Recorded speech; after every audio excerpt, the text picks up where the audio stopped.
السلام عليكم، كي دايرين؟ لاباس عليكم؟ نتمنى تكونوا بخير وعلى خير وفي احسن الاحوال يا ربي. مرحبا بكم في فيديو جديد. عرفت راسي غبرت عليكم ودرتها معكم، طولت عليكم الغيبه شويه هذه المره، ولكن جيتكم بفيديو جديد وفيديو اللي فيه واحد الحلوه مميزه وكل شيء كيبغيها، محبوبه الجماهير، حلوه التمر او حلوه المعمول. كتجي رائعه بزاف، مذاق بنين بزاف والشكل كيدوي على راسو، كتجي زوينه هشيشه وكتذوب في الفم. اللي ذاقها عندك غيسولك على الوصفه، ما يمشي حتى يدي الوصفه. كتجي هشيشه بزاف كتذوب في الفم، والاهم البنه ديالها وبطريقتها راها سهله بزاف وجد مبسطه. واهم شيء غنعطيكم الطريقه كيفاش تحافظوا على الرشمه ديالها وتبقى باينه وواضحه كيف كتشوفوا معايا في الفيديو. فباش تعرفوا معايا على المقادير وطريقه التحضير والطريقه اللي تخليها محافظه على الرشمه ديالها، ما عليكم الا تتابعوا معايا الفيديو حتى النهايه ديالو، ما تسرعوش باش تستافدوا من كل خطوه ومن كل مرحله في هذا الفيديو. نخليكم مع المقادير وطريقه التحضير. بالنسبه للمقادير غنبداو اول حاجه بالعجين. غنحتاجوا ليها 500 غرام ديال الزبده اللي كتكون بحراره الغرفه، قبيصه ديال الملحه، ساشي ديال السكر بنكهه زهره البرتقال. غنحتاجوا الكاس ديال السكر كلاصي، كاس ديال الزيت وكاس ديال المزهر. وغنحتاجوا كذلك الطحين الفورص، عندي هنا كيلو. في قصريه كندير الزبده، انا هنا درت كميه كبيره، هذا القياس اللي درت راه كيخرج 3 كيلو ديال الحلوى، 3 كيلو عبار يعني. كيبقى لكم الاختيار، الا بغيتو ديروا غير نصف الكميه. كندير الزبده مع قبيصه الملح مع ساشي ديال زهره البرتقال وسكر كلاصي، كنخدمهم مع بعضياتهم مزيان. سكر كلاصي نحاولوا نغربلوه من قبل باش ما يكونوش عندنا دوك الكويرات كيعذبونا. كنخدموا الزبده مزيان بهذه الطريقه، ومن بعد كنضيف عليها الزيت. بالنسبه للعجين راه ما فيه لا بيض لا خماره، لان البيض كينفخ الحلوه والخماره حتى هي، فاحنا ما بغيناش الحلوه تجي منفوخه باش ديك الرشمه تبقى باينه وواضحه كيف شفتوا معايا في الاول. كاينين يعني بعض الناس كيديروا البيض في هذه الحلوه هذه. بالنسبه لي انا ما كنديرش هذيك الطريقه ديال البيض، لان البيض كينفخ الحلوه وديك الرشمه ما كتبقاش باينه واضحه مزيان. من الاحسن اننا نديروا العجين بلا بيض. كنخدموا المكونات مزيان حتى كيولي الخليط كريمي، ومن بعد كنضيف مزهر. كنحاول غير نخدمو شويه، راه ما غاديش يدخل ليا مع هاد المكونات غير هكا. المهم غنحاول غير نخلطو، وكنبدا كنضيف الدقيق يكون مغربل من قبل، يكون نوعيه جيده. كنبدا كنضيفو بالتدريج، ودائما كيف كتلاحظوا معايا فاش كنبدا كنضيف الدقيق كنخلط غير بالاصابع ديالي اولا باطراف الاصابع، ما كندلكش نهائيا. كنحاول انني نلم العجين الوسط. فبهذه الطريقه دائما الحلويات كامله من الاحسن اننا ندلكو الزبده في الاول ونخدموها مع المكونات. اون فوا نبداو كنضيفو في الدقيق صافي كنخدمو غير بيدينا باش كتعطينا نتيجه زوينه. ودائما الدقيق نضيفوه بالتدريج، كنبقى بشويه. بالنسبه لهذا العبار اللي عطيتكم راه كيجي نيشان، يعني ممكن على حسب النوعيه ديال الزبده اللي استخدمته، ممكن اولا النوعيه ديال الطحين واش كيتشرب ولا لا، ممكن انه يكون اقل او اكثر بشويه، يعني ما غيكونش بزاف ديال الفرق. صافي من بعد ما كيتجمع ليا العجين بهذا القياس هذا كيف قلت لكم، هو بقى واحد شويه ديال الفورص. انا هنا بدلت النوعيه ديال الزبده اللي كنستعمل، نوعيه يعني كتشبه ليها. فدابا غنخليها ترتاح، غنغطيها ونخليها ترتاح ونوجد الحشوه. بالنسبه للحشوه عندي هنا كيلو ديال التمر المعجون، انا خديت هذا اللي كيتباع جاهز. كنضيف عليه معلقه كبيره ديال القرفه، 2 ديال لي ساشي ديال السكر بنكهه زهره البرتقال كيعطيو واحد المذاق اللي زوين، 40 غرام ديال الزبده ما يعادل 2 معالق كبار، وعندي 75 غرام ديال اللوز اللي مقلي ومهرمش رقيق بحال هكا. ممكن تعوضوه بكاوكاو او بالزنجلان، كيبقى لكم الاختيار وعلى حساب نتوما شنو اللي متوفر عندكم او شنو كتبغيو.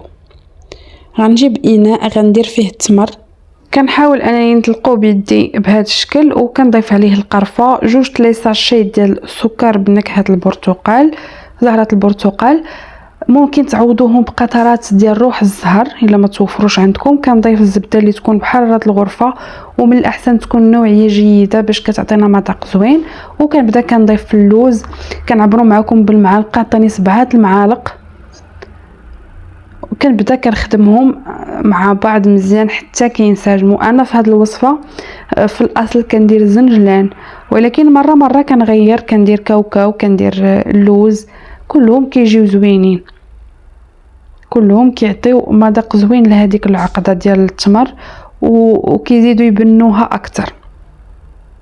كنخدمهم مزيان مع بعضياتهم حتى كينسجموا، كيدخلوا في بعضياتهم. من بعد كيكونوا بهذا الشكل هذا كيف كتشوفوا. من بعد غنبدا نشكلهم كويرات، غنبدا نعبر فيهم باش يعطيوني قياس واحد، وفي نفس الوقت يجيني الحلوى كامله حجم واحد. ما بغيتوش تعبروا ما تعبروش، يعني كيبقى لكم الاختيار. بالنسبه لي انا كنفضل انني نعبر. كندير في الحبات ديال التمر كندير 10 غرام، يعني 10 غرام في كل حبه كافيه، كتجي عامره وكتجي يعني في العضه كتبان مزيان عامره وما كتخرجش لينا ديك الحشوه. فكنستمر بنفس الطريقه. كان ممكن ديروا 9 حتى ل 10 غرام يعني الا بغيتوا. انا بالنسبه لي 10 غرام هو الوزن المثالي لهاد الحبات ديال التمر او هاد العقده ديال التمر، باش كتعطيني الشكل هو هذاك. ما كتخرجش ليا من المعمول، يعني ما كتخرجش ليا فاش كنطبعها، وفي نفس الوقت كتعطيني هي هذيك في العضه كتجي مزيانه. بالنسبه من بعد ما غنكمل العقده ديال التمر غنكورها كامله وغنعبرها، غادا ندوز باش غنعبر العجين حتى هو بنفس الطريقه. غادا نعبرو كامل، عاد غندوز نبدا نشكل في الحلوى.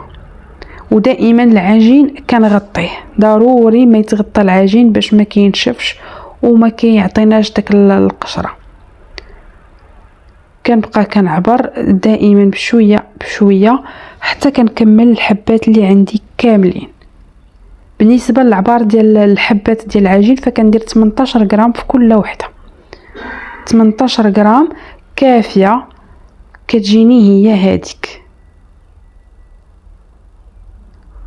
فبهذه الطريقه كتسهل عليا الخدمه وكتجيني مقاده، يعني كتجيني مزيان. من بعد ما كورت العجين وكورت العقده غنجيب المعمول. هنا عندي فيه 3 ديال الشكيلات، نتوما كتختاروا اللي بغيتو. انا بالنسبه ليا اختاريت داك الشكل اللي درت معكم، نتوما غتشوفوه. كناخذ العجين كنبسطها شويه، كنحط فيها كنبسطها، وكيف كتلاحظوا كنركز على الجوانب كنبسطهم اكثر. كنحط فيها كره ديال الحشوه وكنعاود نسد عليها ونكور. الطريقه سهله بزاف وجد مبسطه. هانتوما كيف كتشوفوا كنسد مزيان وعاد كنعاود نكور.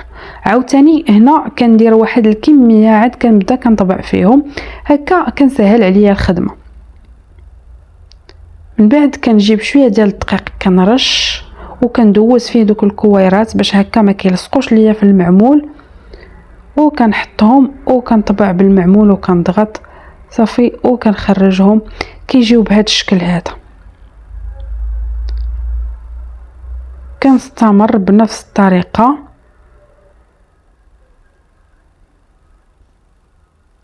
حاولوا تضغطوا مزيان، ودائما العجين تكونوا مدوزينه بالدقيق باش هكا ما كيلصقش لكم في هذاك المعمول. فكنستمر بنفس الطريقه كيف كتلاحظوا معايا. كناخذ كويرات وكنحاول نزرب او نغطي العجين. كناخذ كويرات كنبسطهم. حاولوا ملي تبداو تبسطوا ما تبسطوش بزاف من الوسط، لان كنضغطوا عليه. الا بسطتوا ورققتوا ديك العجين من الوسط وضغطوا عليه كتخرج ديك الحشوه كتجي باينه، ديك العقده ديال التمر. فكنبسط كيف كتشوفوا معايا مزيان. كنركز على الجوانب بالخصوص، لان الجوانب غنعاودوا نسدوهم، داكشي علاش ما خاصهمش عاوتاني يكونوا غلاظ. صافي من بعد ما كندير واحد الكميه كيف كتشوفوا باش كنسهل عليا الخدمه. كندير واحد الكميه اللي كنعمر سطح العمل، وعاد كنبدا كندوزهم في الدقيق وكنبدا كنطبع بالطبع ديال المعمول. وكنستفها في لاطا اللي مفرشه بابي كويسون اولا حتى بلاطو اللي كنفرشوا بابي كويسون، لانني ما غنطيبهاش ديك الساعه. انا هذه الطريقه الا كانوا عندي اللاطات مشغولين كنديرها في بلاطو كنستفها، لاننا غادي نخليوها تبات ليله كامله. علاش؟ باش غادا تشمع بحال الشكل ديال كعب الغزال وغادا تحافظ لنا على ديك الرشمه. هذه هي الطريقه باش تحافظ لنا على الرشمه. ممكن تخليوها غير مثلا من الصباح حتى العشيه، ولكن بالنسبه لي يفضل انها تبات ليله كامله. الا باتت كتعطي نتيجه احسن. كنضغط عليها مزيان، ضروري تضغطوا مزيان بهذاك المعمول باش كتجي الرشمه واضحه. وكنحطوها وكنخليوها كنستفها، كنعمر لاطه كامله، يعني كنكمل الكميه اللي عندي كلها وكنخليها 11 رجم هكا كيضربها البرد. يعني قد ما ضربها البرد وبقات هكا حتى نشفات قد ما كتعطينا نتيجه احسن، والرشمه كتبقى واضحه كيف ما طبعناها في الاول. صافي من بعد ما كملتها كنخليها كي قلت لكم تنشف ليله كامله، كنخليها 11 رجم باش كيضربها البرد. وضروري في الليل كتلوحوا عليها شي زويه فيكون نقي. وفي الصباح هنا حولتها في اللاطه الصغيره لان اللاطه الاخرى كانت كبيره على الفران، فحولتها في اللاطه وكنتقبها هكا بواحد البرا اللي كنعقمها ضروري ما انها تعقم.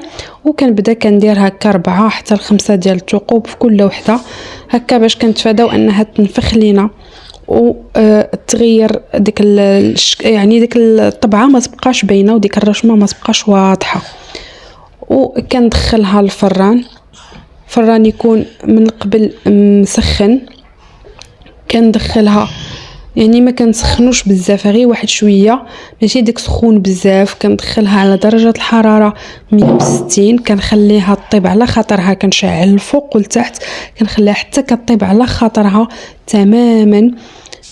كيذهب اللون ديالها، راه كتاخذ شويه الوقت ولكن راه كتجي زوينه. من بعد كناخذ سكر كلاصي سبيسيال، انا كناخذ سبيسيال من الاحسن، وكنبدا كنفندها هكا في السكر كلاصي. راه ممكن تحتفظوا بها غير هكا.